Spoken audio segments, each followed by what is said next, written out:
Okay, number 10 is asking us to describe the end behavior of this equation.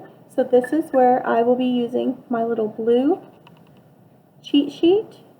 It's a little half sheet paper I gave you describing the end behaviors, and the poster is located in the classroom for you as well. So what we want to look at first is the degree. The degree is your highest exponent. In this function it is 8. And then we want to look at the leading coefficient, and the leading coefficient is 7. So what I take away from this is it's an even and it's positive.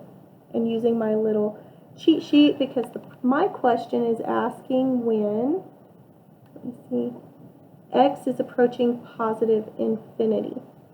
So as x is approaching positive infinity, what is happening with y? I'm using my little paper. I'm going to use the poster in the back of the room, so I'm going to turn around and look. Even and positive, the end behavior is y approaches positive infinity. So all you will type in to Savvis is infinity symbol. Okay, number 11 is asking me to subtract these polynomials.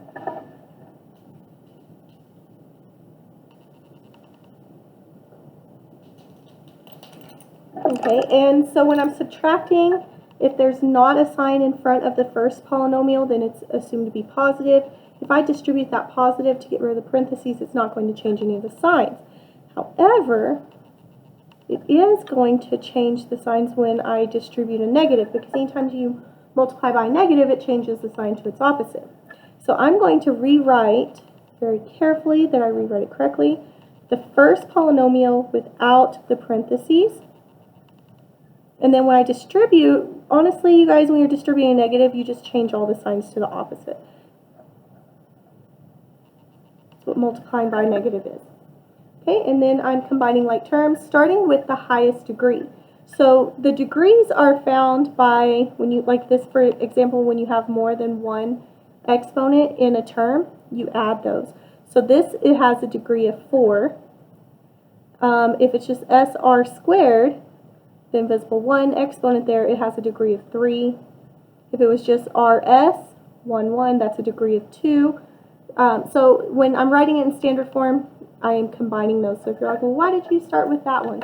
Because you had to add those exponents. I'm going to get blue pen with blue pen. Give me just a second.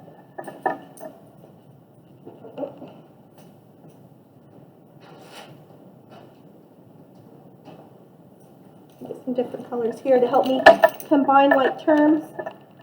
So highest degree are r squared, s squared. Always take the sign in front. This is just a kind of a tool that I've learned teaching 6th grade and combining like terms, is using the same symbol and always taking the sign in front. So I'm going to put squares around all my r squared, s squares, and then I can combine those. Next would be a degree of 3, which would be r squared s to the first power, so I'm going to put a circle around those.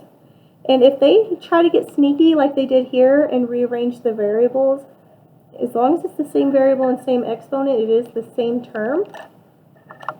Okay, and then RS's, I'm going to put a bubbly cloud over the RS's, always taking the signs in front. There are no other RS. Lots of blues on here, don't I? And then I'm going to put a triangle around my constants here, those numbers that are loners. They don't get a variable term. Okay, so now I can just combine these, starting with standard form. It would be -7 plus 12, which is 5. I get 5r squared s squared. And if it might help to mark those off when you're done, so you know those are gone. You don't need to worry about those. And then r squared s would be 8 minus 6, which is 2r squared s. And again, if they try to get sneaky and switch them on you, it's still the same term. I just like to see them alphabetical order. Mark those off. I'm done with those. There's no other RS's, so that one stays the same, but now I'm done with it. And then positive 19, positive 8, so 19 plus 8 is a positive 27. And that is my answer, and it is in standard form. So if you always start with the highest exponent, the highest degree, and work down, you're automatically putting it in standard form at the same time as combining like terms. Okay, number 12, we are multiplying polynomials. We have a binomial times a trinomial. So we have a 2 by 3, so we're going to have 6 terms when we're done here.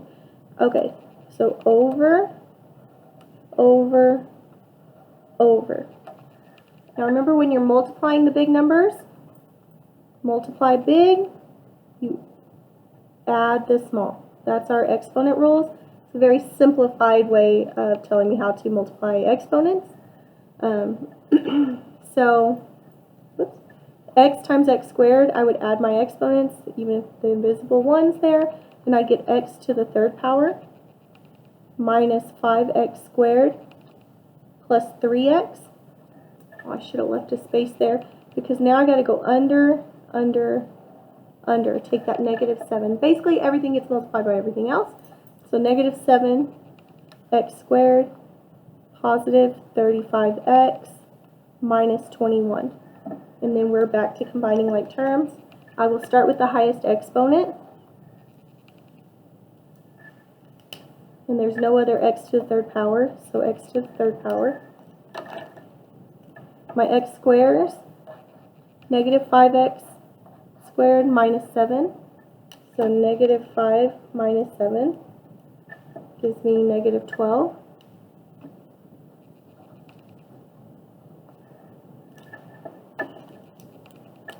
And then 3x would be combined with 35x.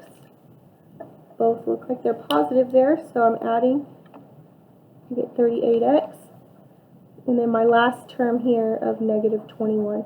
So again, when I'm combining like terms, if I start with the highest degree and work down, I'm putting it in standard form at the same time as I'm combining like terms. Okay, this is a very ugly rough draft of what my graph looks like here, okay? My quadratic. And so my thought process first when I saw it was like, oh man, you know, am I going to have to go through and, you know, do a lot of work on this, or can I just make sense of this as I go? So the first thing I did is I noticed my parabola is pointing down. So I was like, oh, okay, I know my a would be a negative because it's been flipped over the x-axis.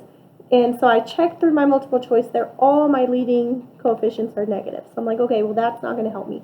What else in my standard form of a quadratic equation is going to help me? And I just kind of looked at it, I was like, oh, you know what? That c. I remember after doing the x equals negative b over 2a, then I plugged back and found y, but then I got to looking at my c's. I was like, oh yeah, they always ask for that y-intercept. So my y-intercept, I knew was between 20 and 30. I would show you, but I'd have to move my camera around.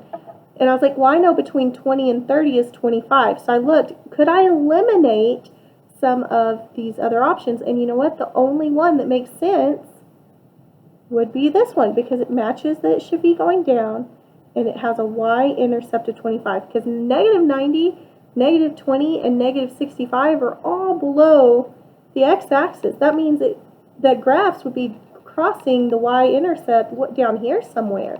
So that was the only one. So I really used process of elimination on this problem. Okay, number 14 is our pebble problem, where they're saying, okay, our pebble's thrown from the top of a mountain, and we want to know the maximum height.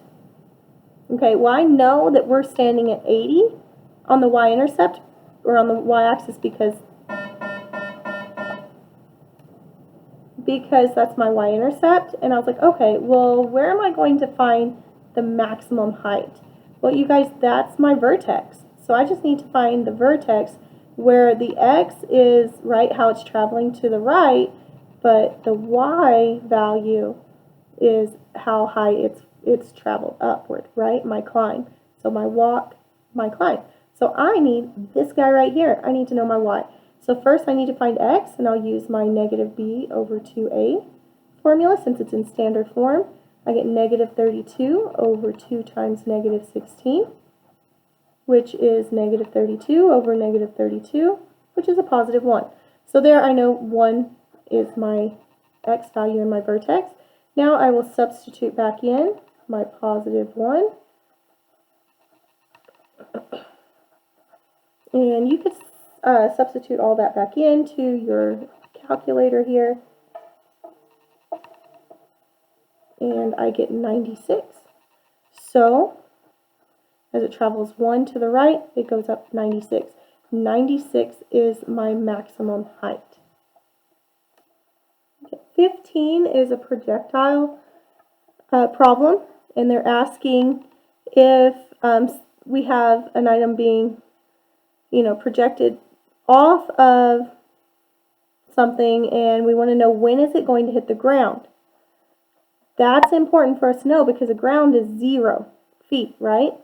So what that means is I can 0 my function.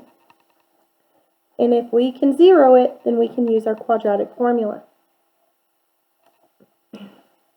Our quadratic formula is x equals negative b plus or minus square root b squared minus 4 times a times c all over 2a, where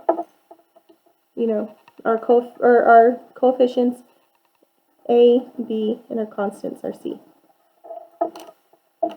So I'm just going to plug this in. I always like to write down what I'm putting into my calculator, even though my calculator is going to do most of the work, as long as my discriminant does not turn into a negative, which it should not in this case. But if it did, then I would have to do a little more work. But I'm going to trust this problem and plug it all into my calculator. Now, I'm going to have to plug it in twice, once where it's plus and once where it's negative. So I'm going to do alpha y equals 1. Now I have my fraction. And I'm just going to trust that I wrote it all correctly. And as long as I plug it into my calculator the way I have it written, everything should turn out just fine. Of course, I will always double check. Oops, 128. Just in case, we can make human error sometimes. So B is 32, A negative 16, C 128. It looks good. I'm going to plug all that in there, and I get negative 2.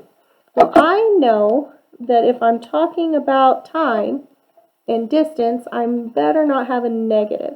So I'm going to do this all over again. Remember, there's always 2 answers when we're dealing with square roots, because you can have, 5 times 5 is 25, but so is negative 5 times negative 5. So we always have a plus and a minus dealing with square roots because we have 2 options that could be. So again, alpha y equals 1. Whoops, I think I already did that. Sorry. Alpha y equals 1. And I'm just going to plug it in again. I hope I had my negative there. If I'm not trusting my answer, I don't mind plugging it back in just to be safe, especially if we're getting ready for a semester exam. I don't want any silly mistakes.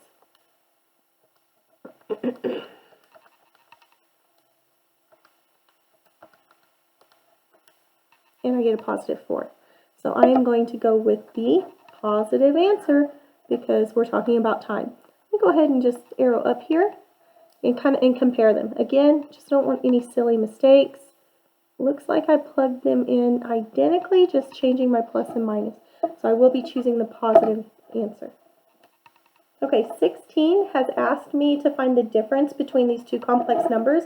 Difference means the answer to subtraction. So I will be subtracting them, which just like any other polynomial, I'll distribute my negative and then combine like terms. So I get 5 plus 3i minus 2 minus 9i.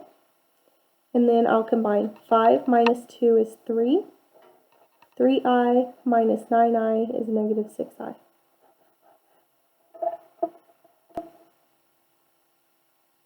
Okay, 17 is asking us to write this equation in this form. And the first thing I look for is this a perfect square trinomial? And 60 is not a square number. So I will be completing the square. So I will subtract 60 from both sides. And this is where I'm going to take my b divided by 2 squared. So it's going to be 24 divided by 2 squared. Sometimes it's easier to simplify the fraction underneath, and sometimes it's easier to square both. But this one, 24 divided by 2, divides nicely, so I get 12 divided, or 12 to the second power, which is 144. So I'll be adding 144 to both sides. And I get x squared plus 24x plus 144. You see I get my perfect square there. That's the point of completing the square. Plug into my handy dandy calculator here. Oops. So I get negative 60 plus 144 is 84. Now it's a perfect square trinomial. So I can take the square root of the first and the last term here. And just be careful, we don't want to go too far. I do want to stop when I get it in this format here. So I get x, keeping the sign of the middle term, plus 12 to the second power equals 84. And you see that it is in that form. So stop here. I know a lot of times I want to just keep going, but it is asking for this form. So I can quit here. Okay, number 18 is asking us to solve using the quadratic formula. So again, I'm going to be focusing on my coefficients a, b, and my constant c. If it's equal to 0, you can use your quadratic formula. So I would get x equals negative 8 plus or minus square root 8 squared minus 4 times 1 times c, all over 2 times 1, which is 8. Okay, I'm going to go ahead and test my discriminant real quick, just see if I'm going to get a negative here. It's always good to know, because then I would be dealing with an I. Remember, if you have a square root of a negative, it becomes an I. So just checking that discriminant, and it is a positive. So that means this actually is going to be a lot easier to deal with. Just double checking, make sure I plugged it in right. So you can plug all of this into your calculator. I'm going to go ahead and put 88 just because I want to make sure I didn't miss anything here.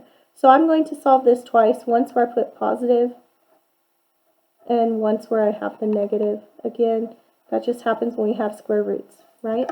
So just so, and whoever's grading my paper knows, I had to plug this into my calculator twice.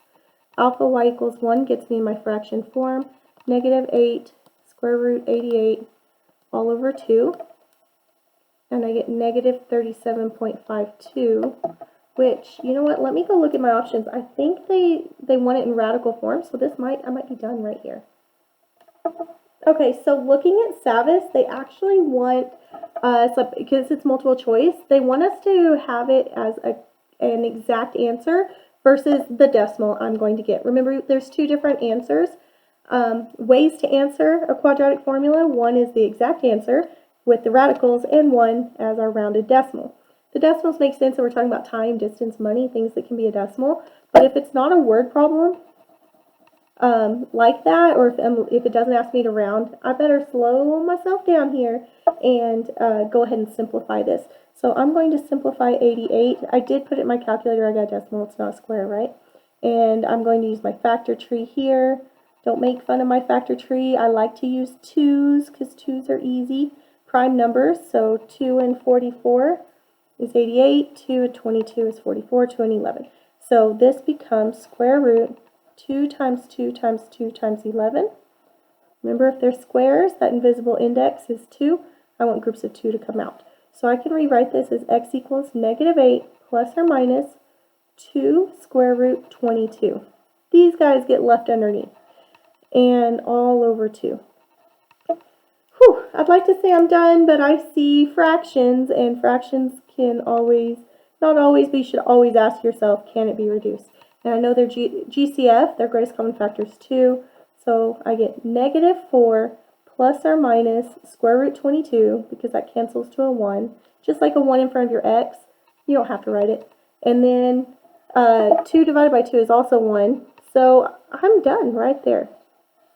I don't have to put a 1 as my denominator.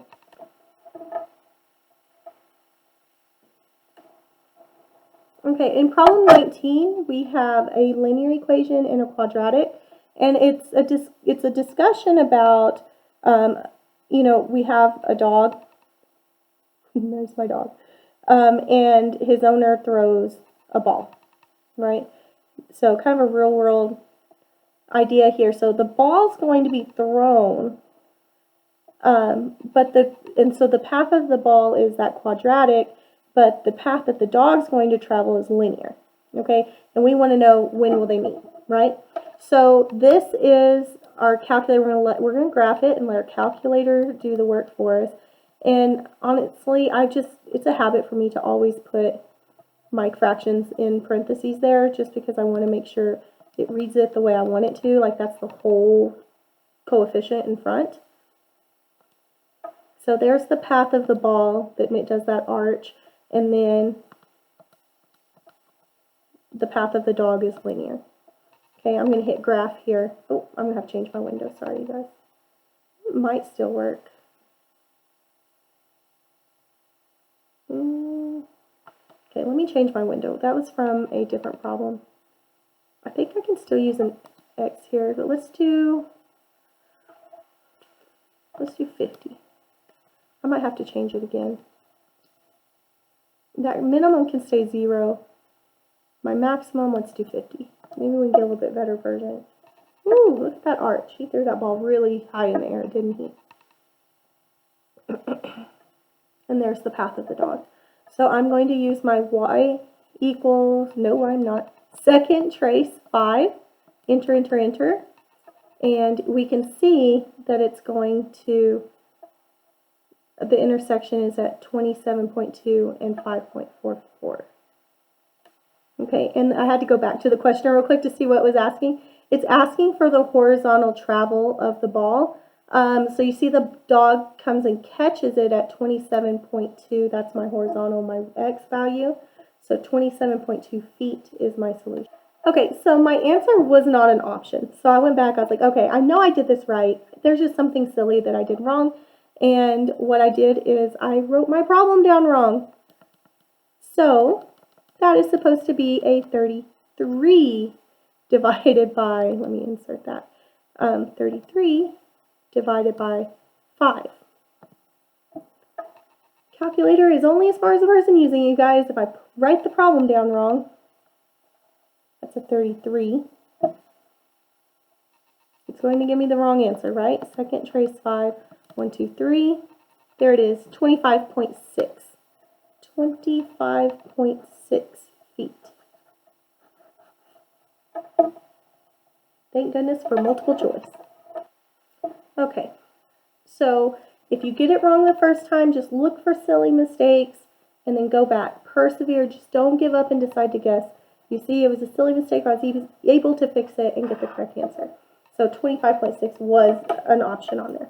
Okay, number 20 is asking for me to describe the end behavior.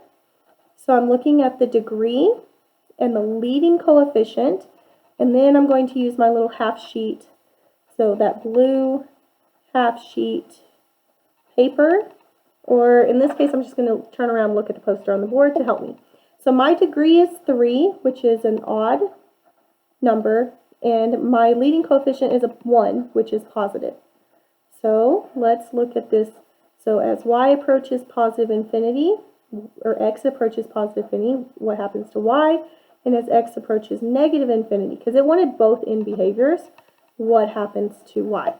So I'm looking for odd and positive. And odd and positive, the graph looks like this. Okay.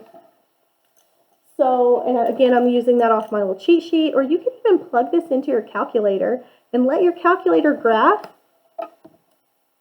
I mean, you fix your window, but you can do that and get an idea of what that should look like here.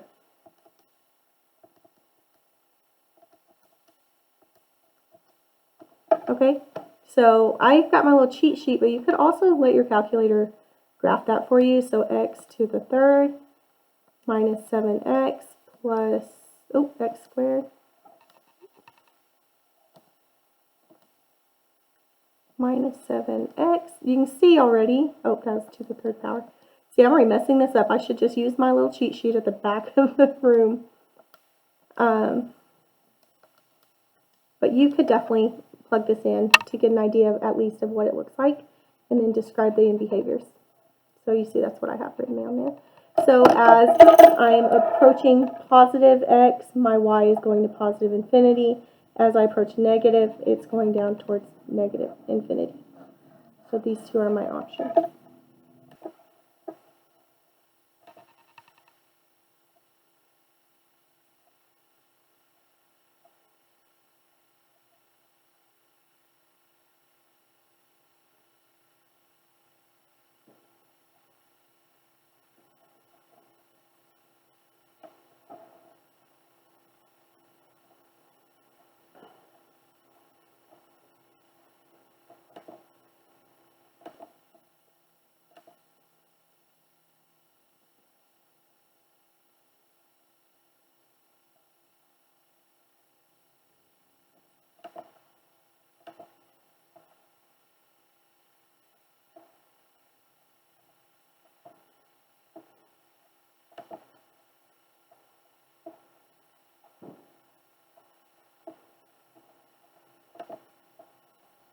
Okay, and I forgot to pause my video, sorry.